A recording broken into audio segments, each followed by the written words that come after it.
Yan. Kumusta na yung init ng panahon sa inyo mga lods? Yan. Init na naman.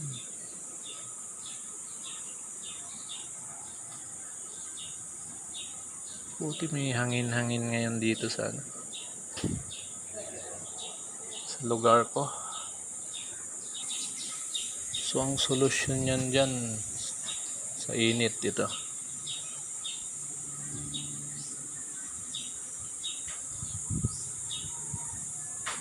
Ito yung solusyon dyan. Global warming na yan. So yung mga nagputol ng puno noon, mag-iisip sila. Puno lang naman katapat ng init. Yan, pag may puno, mahangin. So mahangin dito.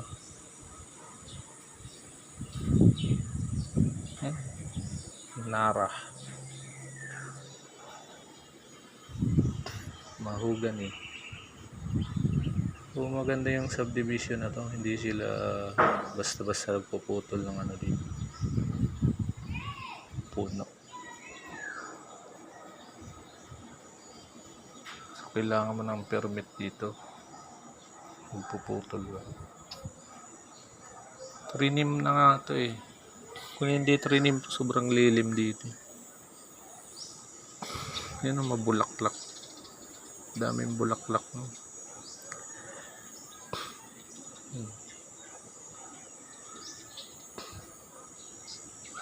Trinim to kasi pumapalo na sa bubong. Yeah, okay lang. Tutubo pa rin naman yan. Ayan.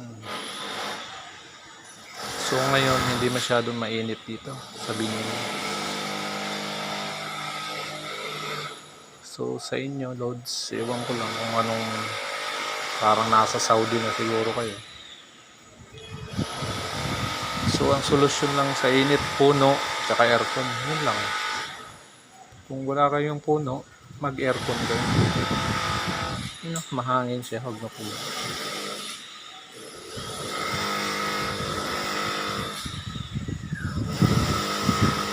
Sarap ng hangin dito.